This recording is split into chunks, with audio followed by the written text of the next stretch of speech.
We welcome you wherever you are in tune to the various platforms, the National Broadcasting Corporation, the Agency for Public Information, and VC3 Television across radio, television, and social media.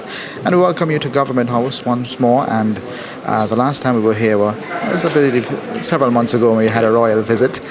My name is Calvin Harry, and with me this morning is Mr. Sean Rose, the Director of the Agency for Public Information. We'll be sharing with you on this historic occasion that's about to transpire in a few minutes from now.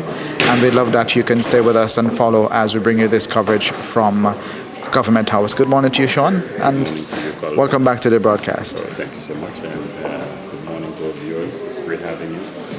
We have a very packed but short program this morning. It's a historic activity about to take place. First female Foreign Affairs Minister, and of course she is no stranger to this role. Honorable Keisal Peters. She's been in this field for some time now. But of course, the historic nature of it is that she's now being elevated to the role, to the title, to the post of Foreign Affairs Minister. And with that comes additional responsibility.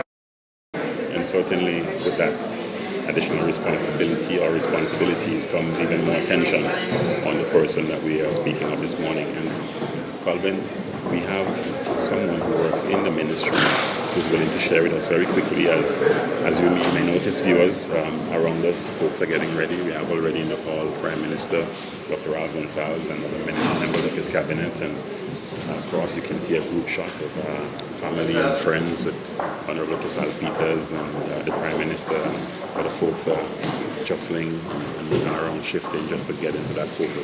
But in the meantime, we have with us Senior Foreign Affairs Officer from the Ministry, Mr. Mayor Brown, who wishes to share with us some insights into the professional life of Honorable Keisal Peters. And we'll invite her to the broadcast.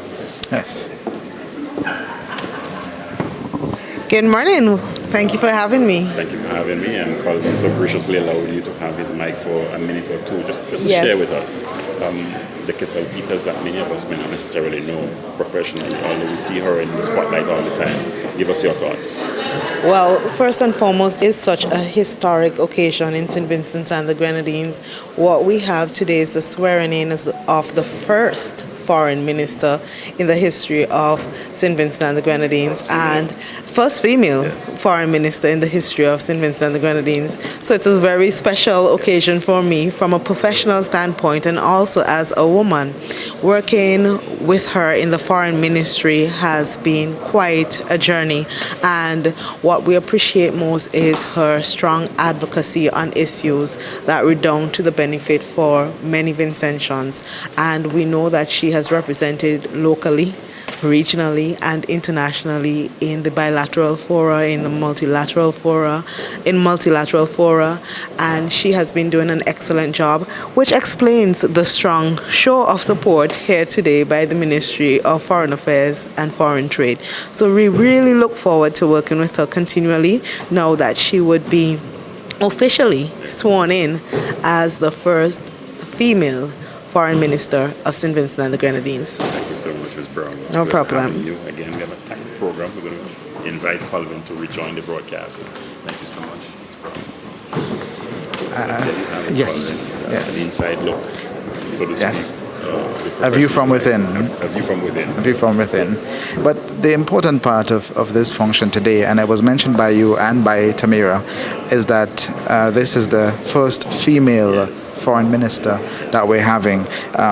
We've had a all male-dominated ministry since 1979, as a matter of fact. Remind us of some of those names. Yes, we had Mr. Hudson Tanis, 1979 to 84, 84 to 1992, Sir James F. Mitchell, also former Prime Minister. 1992 to 1994, we had Herbert G. Young, some folks know him as Herbie Young for short.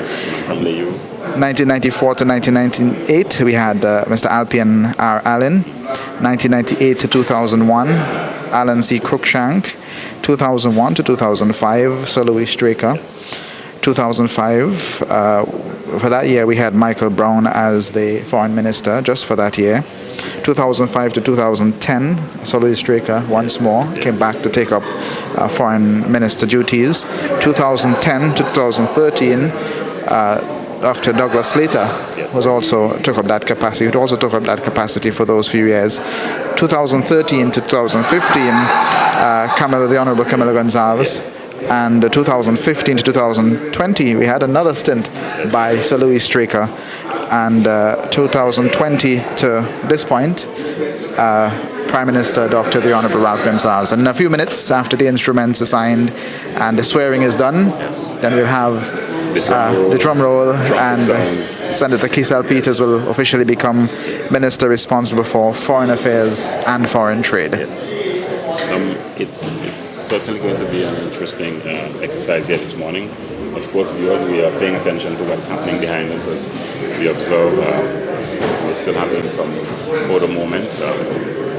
Remember, Prime Minister is meeting here with members of staff at the Ministry of Foreign Affairs and Trade. You can see there acting Secretary Toby, and in the photo as well we saw Sabuto Caesar, Senator Bala, and a number of others. There we see Minister responsible for Health, Honorable Jimmy Prince, and Minister responsible for Housing,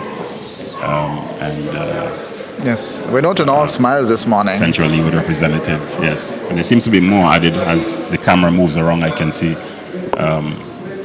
Also the Education Minister removing his mask for the photo, and it seems as though that's the Minister responsible for Sports, Honorable Gustav Stevenson, as well. It's a very impressive turnout here this morning. I think I neglected to mention Randy Brewster.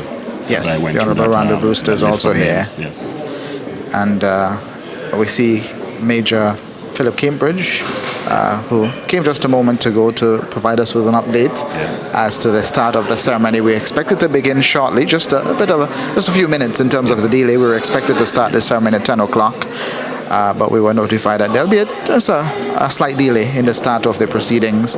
But nevertheless, we have a full house, as we would say, for this occasion.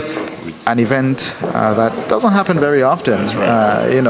Tends to happen when we come just after elections with the swearing in for all of the ministers. But you, from time to time, responsible tourism joining his colleagues there, Honorable Carlos James. Yes, and as you can hear in the back, the exchanges of greetings and congratulations as we get ready for this historic occasion. We can share a bit about Keisal that we know of her. As her bio guides us, she, in her early years, attended the Lomans Leeward Anglican School. Yes. And thereafter, she attended the St. Vincent Girls High School, where she actively participated in student government and other activities. She was involved in guides and a number of other activities at Girls High. Yes, and she also engaged in her law studies at Hewwood Law School, and I'm sure you'll be familiar with a very prominent institution. Yes. And also at Keisal campus, some of the studies were done there. In 2006, as a matter of fact, she enrolled at the UWI Keisal campus and pursued a Bachelor of Laws degree, and graduated with honors in 2009. Yes.